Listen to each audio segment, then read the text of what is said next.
Dhaggeeffattoonni jaallatamuuf kabajamoo hordoftoota Hawwii TV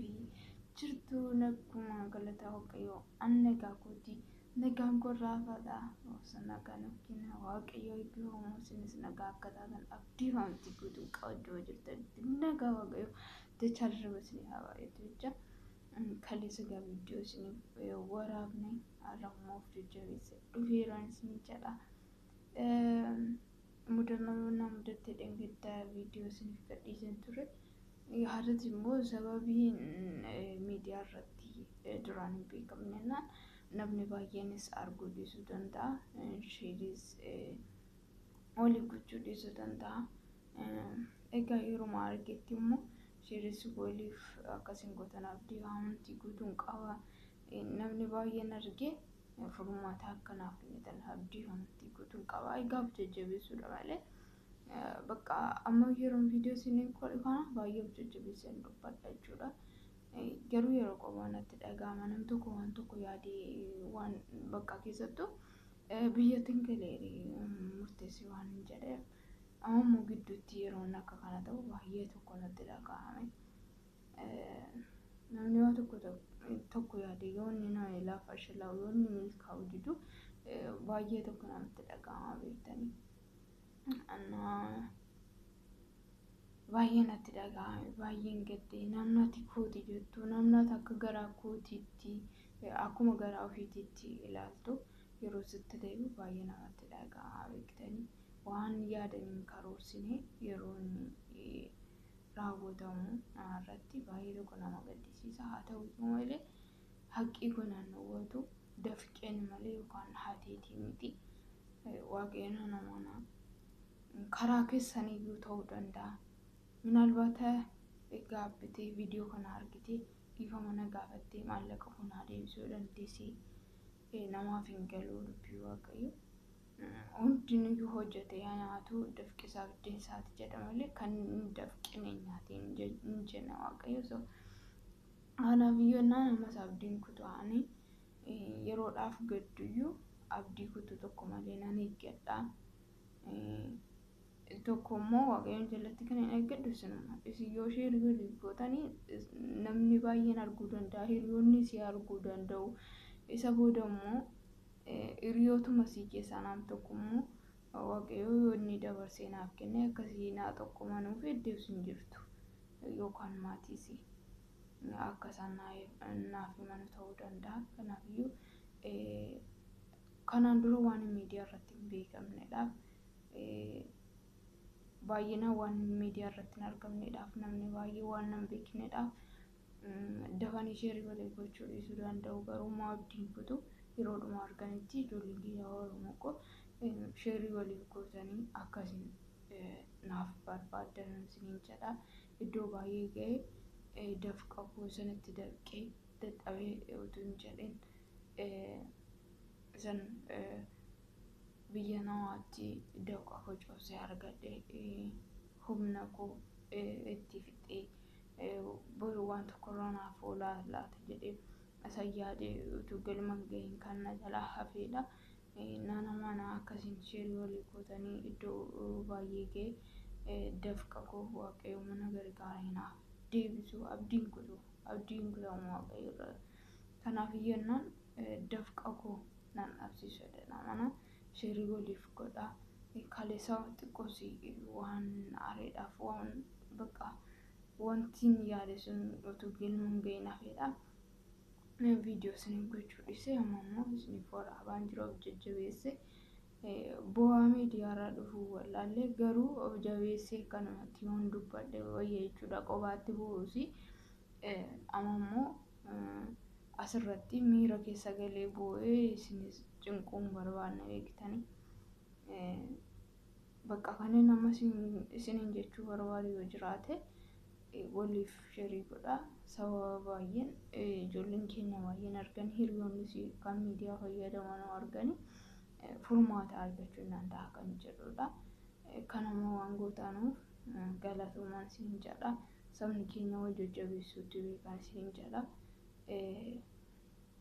kanaafiyyuu waliif sheerii godhaati abdii akkan argadhu waaqayyoon jaalatte abdiin koo isiniidha.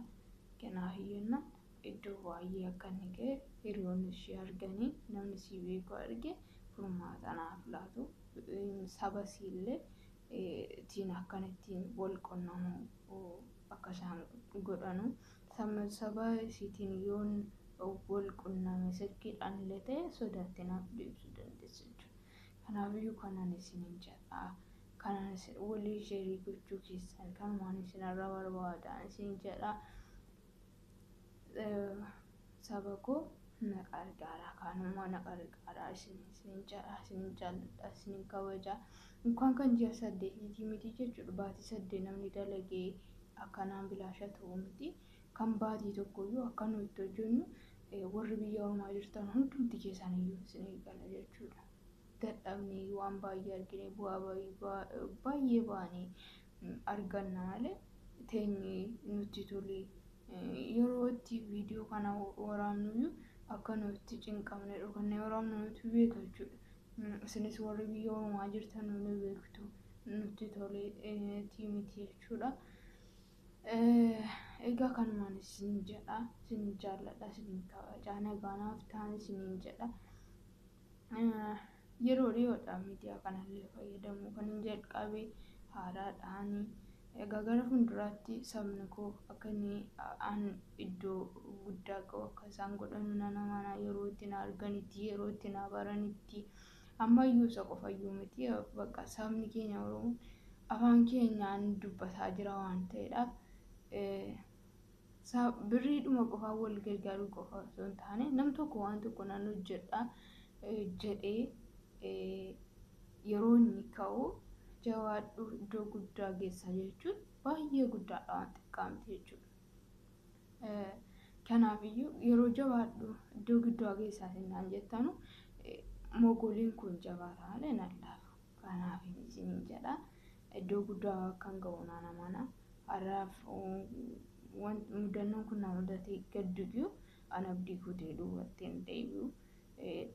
Bakka dhalaa cimtuudha malee dhalaa akka xiqqootti abdii kuttee duubatti deebitu miti isiniin jechuun jaalladha isiniin kabaja isiniin jaalladha jechuun isiniin jedha. Hordoftoota koo warri maatii koo hin taane immoo sabskiraayibii gochuudhaan sheerii laayikii gochuudhaan jawaadhu hawwii nuti faana jirraa iddoo guddaa geessaa jechuudhaan na jajjabeessuudhaan na faana ta'an isiniin jedha. Isinillee idduma jirtanitti nagaanaaf ta'a isiniin jaalladha isiniin kabajan isiniin jedha. Warrillee hin bananne banadha numatu wal guddisa namni biraa iddoo biraatii dhufee nuun guddisuun isiniin jedha. Anillee waa'ee miidiyaa kana baay'ees keessa hin beeku garuu jira miti hawwii koo ture. Hawwii kootuma ta'uyyuu akkuma kanattiyyuu nan banadha iyyaanne bakka gidduudhaan jira miti zimmeedheedhuma nan banadhe maafan hojjedhu maafan duubatti deebi'a waan keessa koo jiru dharraa keessa kooti nam tokko waan tokko nan hojjedha jedhee keessa isaa jira taanaan abjuu isaati taanaanii duubatti deebi'u qaba jedhee naamana eenyuyyuu ta'e isinillee keessi keessan bakka kana maaliif hin guutu isiniin jedha keessi keessan hin hawwa taanaan abjuun keessan isa taanaan iddoo guddaa hin geessu duubatti hin deebiin banadhaan isiniin jedha.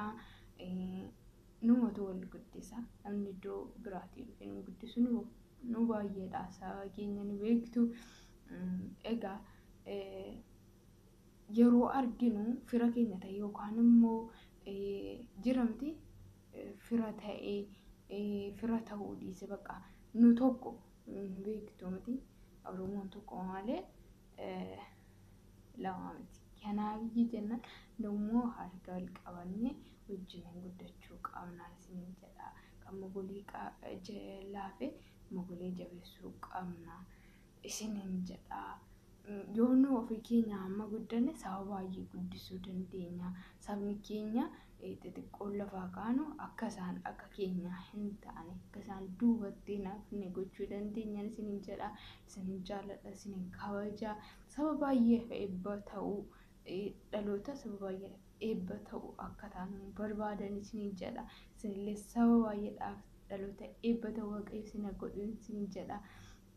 Simboo saba hunda horattiyyuu argadhaan isiniin jedha. Anillee akkuma kanaan isaan jedheera isin jedha hordoftoota qofamaa kooti obeebbiseera isinis eebbiseera isin jedha isin kabaja isin jaalala nagaanaaf ta'a nagaatti naaf turaan isin jedha nageetti shiichaa.